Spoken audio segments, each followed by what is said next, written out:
Hello and welcome to Main Street Matters by Heart on Main Street, the podcast that knows that first impressions make all the difference. I am your host, Patrick Keiser.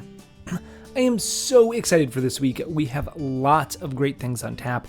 The first being that on this upcoming Thursday, July 17th, is our Atlanta fundraiser. We are partnering with 9 showrooms throughout America's Mart in Atlanta for our One Day, One Heart event to help raise money for independent retailers that have been affected by natural disasters.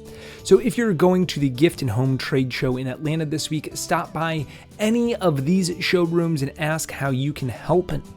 So they are Butler Sales Group, which is on the 12th floor of Building 2, Gibb Carson, which is on the 13th floor of Building 2, The Link Companies, which is on the 16th floor of Building 2, Nora Fleming on the 17th floor of Building 2, One Coast, the 18th floor of Building 2, Raz Imports, the 18th floor of Building 1, Roadrunners, the 15th floor of Building 2, Transpac, the 18th floor of Building 2, and Two's Company on the 17th floor of Building 2.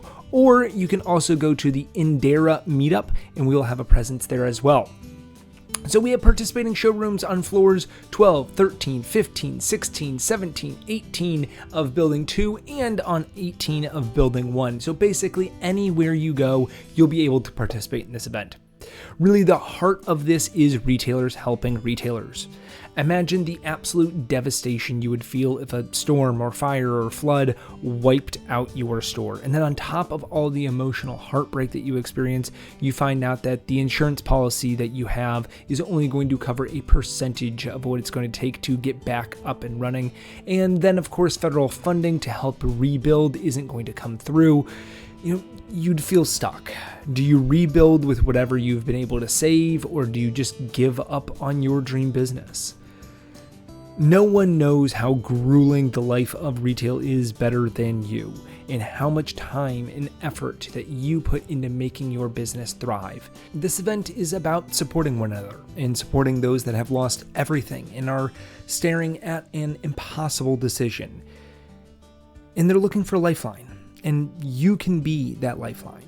I know a donation of $5 or $10 or even $100 does not seem like that much or that it will go that far, but it is an incredible amount for those in need. If you are not attending, you can still participate and donate. I've added a donation link to the episode description, so please consider helping out with this exceptionally worthy cause. So if you're coming to Atlanta, stop by one of our partner showrooms and look for me too. I'll be bopping around from showroom to showroom. I would love to meet you.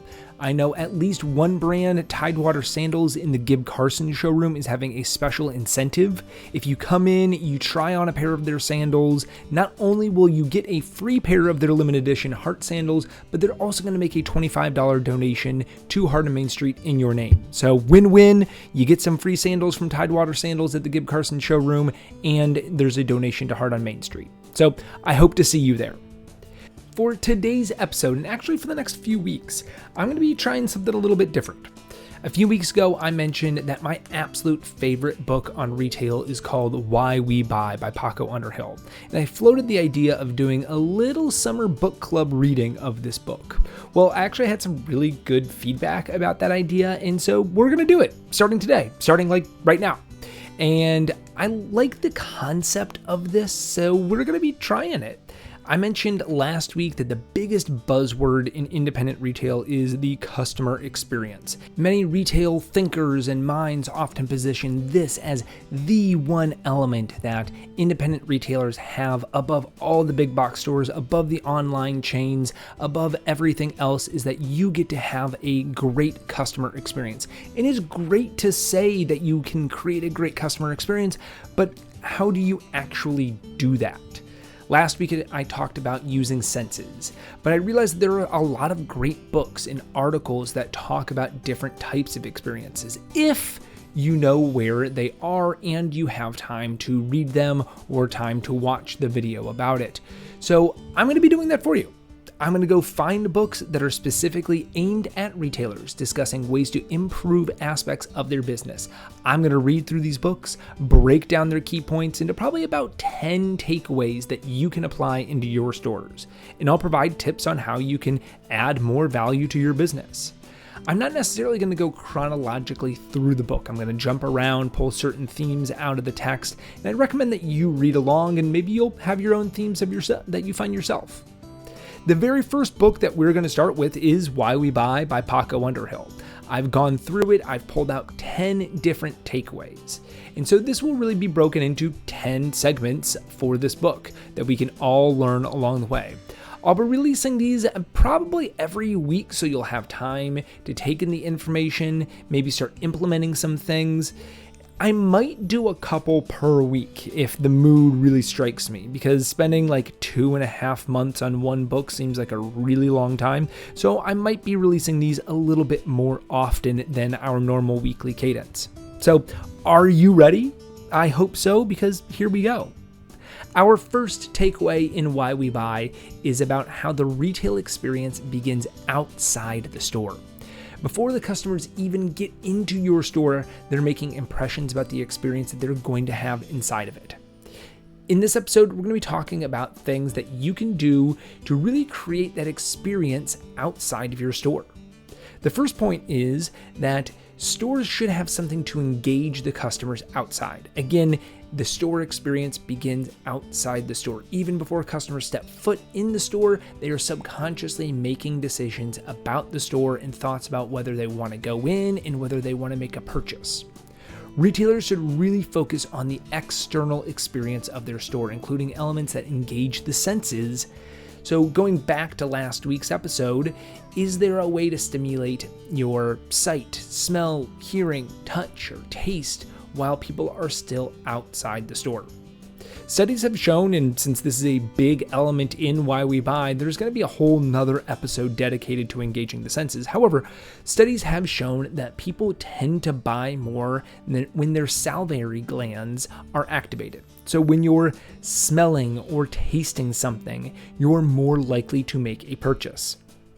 It might seem difficult to engage the senses outside of the store, but I'm sure you can think of examples of stores where they have music playing outside, and that can be an attractive feature to engage people and want to bring them in. It might also create a negative customer experience just based on you, where it might be overwhelming or something that you don't like. So really be conscious of what music you would want to play and have someone say, hey, what's going on there? I want to go in there.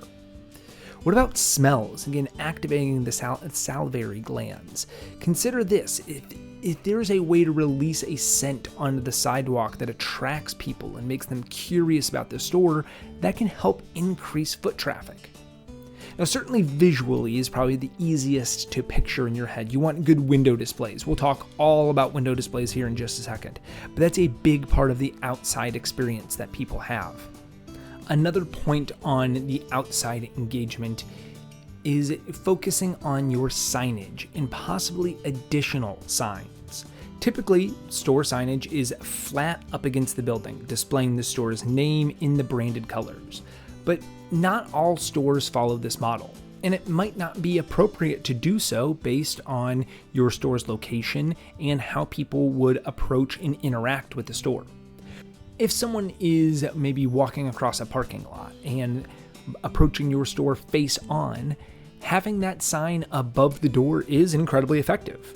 People will notice it as they walk towards the store. But this setup in how customers approach a store is not universal. On a main street or a busy commercial street, most people aren't going to look up at the sign as they're walking by. They're not going to crane their neck to look straight up. So what is an alternative way to display signage that will attract attention and encourage people to notice your store and stop in other than that flat sign on the building? One effective sign that is something that sticks out from the building. It's very common to see in a sign that extends out so that when you're walking, it faces towards the pedestrians. This is a great way for people to recognize the store and notice it as they pass by. Another idea is to use chalkboards or sandwich boards, things placed outside that create that perpendicular signage to the store. It encourages people to stop. I've seen this done very successfully using humor. There's some great examples online. I love that a lot of retailers are doing this more often now. One great account, which I've mentioned several times through this podcast, is Darn It Anyway. But people will stop and read the sign. They laugh at it. They become curious about the store. These signs often advertise deals or specials, and when you see one, it can catch your attention and encourage you to go inside. For example, the sign might be offering a deal, or it might include someone's name on it, which is especially effective for things like coffee shops.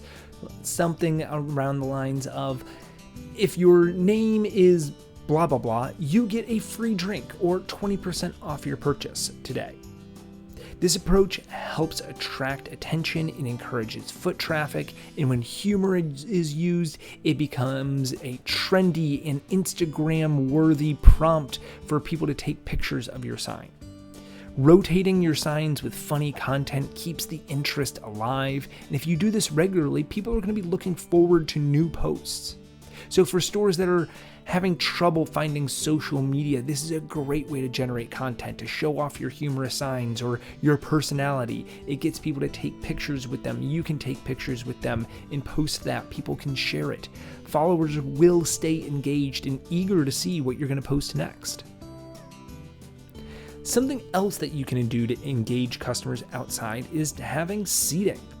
So this really kind of goes into some shopping psychology that Paco Underhill talks about, where if you have seating outside, people who tend to shop in groups, and especially if it's a male and female mixed shopping group, generally the female is much more of the shopper than the male might get tired. They might not want to continue shopping. Having a seat where that shopper, the person that is no longer wanting to do this, they can sit and stop for a while. They can entertain themselves, and the person that does want to continue shopping can go inside and be uninhibited. They're not going to be bothered. They're not going to be pestered about leaving. They're not going to feel pressure to hurry up and get out, or feel that their companion just doesn't want to do this anymore, which really breaks up the flow of the shopping environment. So having a seat outside is a great way to get people to come in. It can isolate the shopper versus the distraction and allow the person that wants to shop to be able to do so by themselves, and has a place for the non-shopper to be able to sit comfortably while that's going on. And then, of course, the biggest thing that you can do on the outside of your stores is window displays. Getting your windows right means so much. It shows that you care about your store, that you're paying attention to the details of the store. Window displays are the eyes of the store. They bring people in. They attract people like a magnet. So you're going to want to make sure that they are reflecting the current buying atmosphere. That can mean the season of the year. That can mean maybe a holiday that's going around, maybe even discounts or clearance if it's that time of year. What's going on in the atmosphere that you can display within your windows? And that's really, really important. If you have outdated windows, if you have things that are out of season, these are things that you need to think about changing, and it will attract more people. If you're walking by a store and you see something that's still in the window from 2 holidays ago, you're not likely to go in. Now, you might laugh at that, but I've seen it. I've seen it multiple times where there's things in the window that should have been taken out months ago. To me, that reads that these people obviously don't care about their store. They don't care about the outward-facing nature of the store. Maybe they're still selling products from those 2 holidays ago. Maybe it's not even relevant to the buyer anymore. Maybe they haven't even thought about it, but that's the way it looks to someone from the outside. A very interesting thing is that many times when we're setting up window displays, we have everything facing straight out by default. But by changing things to put it on a slight angle, so it faces the way that most customers approach your store, you can actually get a lot more interaction. It helps catch more people's eyes as they walk by. So just a small adjustment in the angle that it faces so that it faces more towards the customer's approach, making them more connected and more likely to pay attention.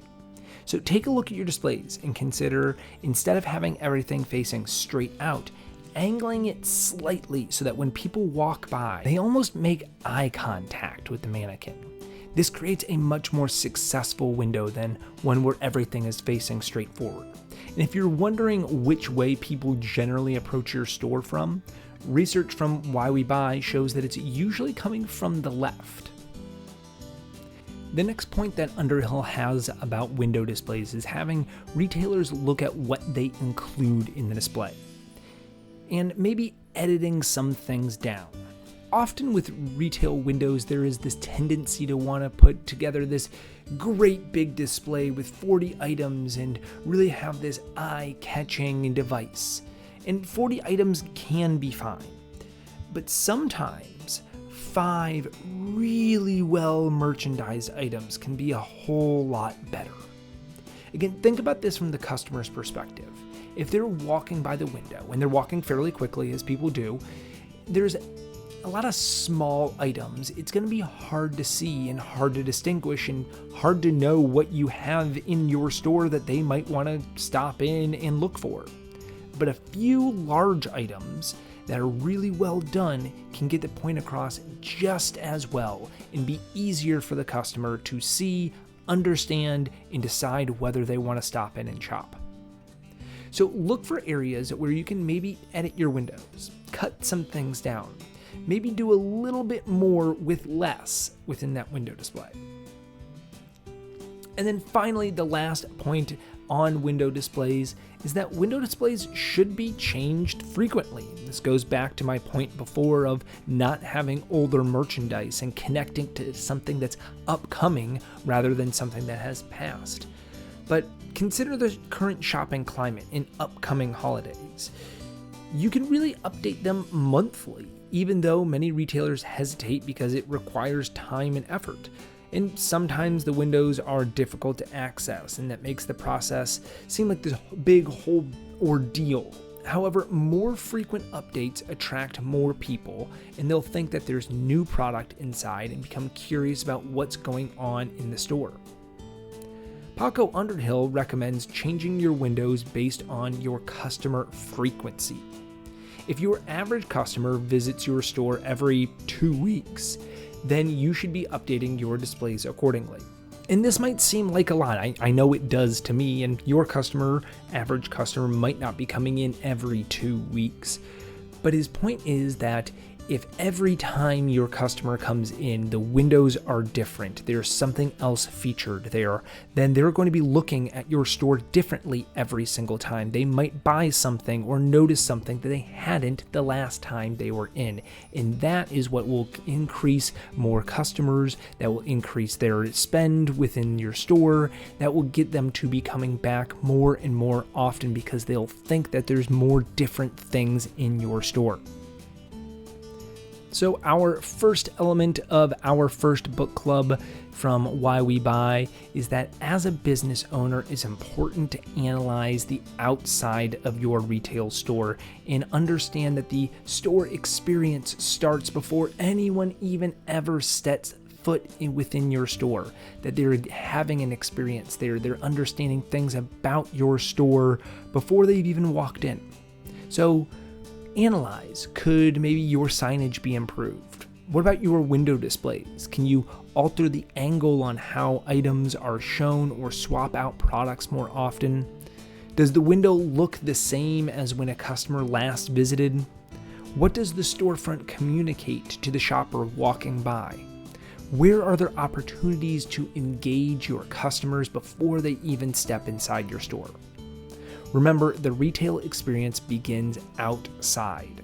It's not just about what's inside, but also how do you attract people to come in.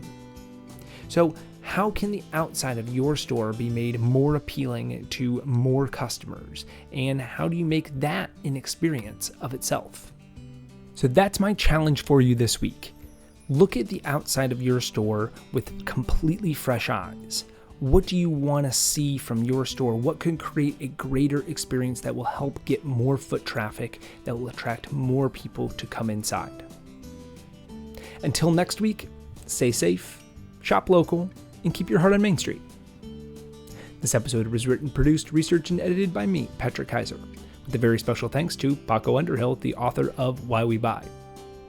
For more information about Heart on Main Street, you can visit www.heartonmainstreet.org. Thanks. Bye.